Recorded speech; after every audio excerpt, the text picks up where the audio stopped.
হরে কৃষ্ণ, রাধে রাধে। প্রমাণ করো কৃষ্ণ, তুমি দেখাও তোমার লীলা।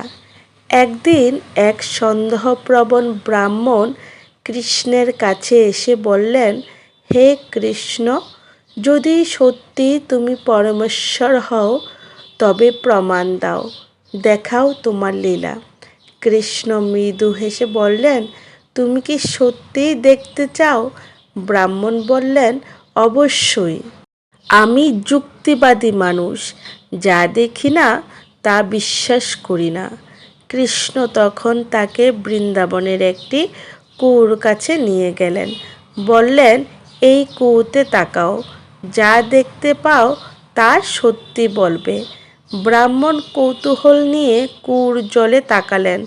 মুহূর্তেই তিনি বিস্ময়ে স্থবির হয়ে গেলেন। তিনি দেখলেন কুয়োর জলে প্রতিফলিত হচ্ছে সমগ্র ব্রহ্মাণ্ড।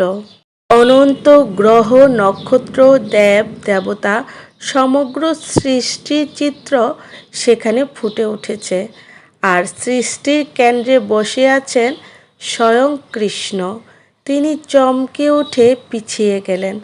চোখে জল এসে গেল, গলার স্বর কাঁপতে লাগলো। প্রভু, আমি বুঝতে পারিনি।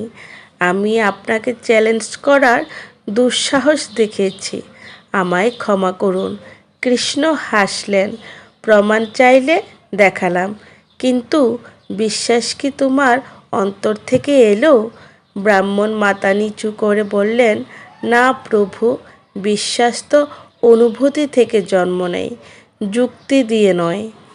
এখন আমি বুঝেছি আপনাকে প্রমাণ করতে হয় না, অনুভব করতে হয়।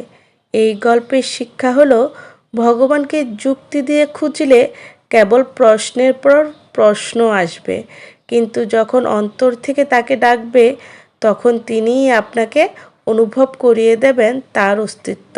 হরে কৃষ্ণ, রাধে রাধে।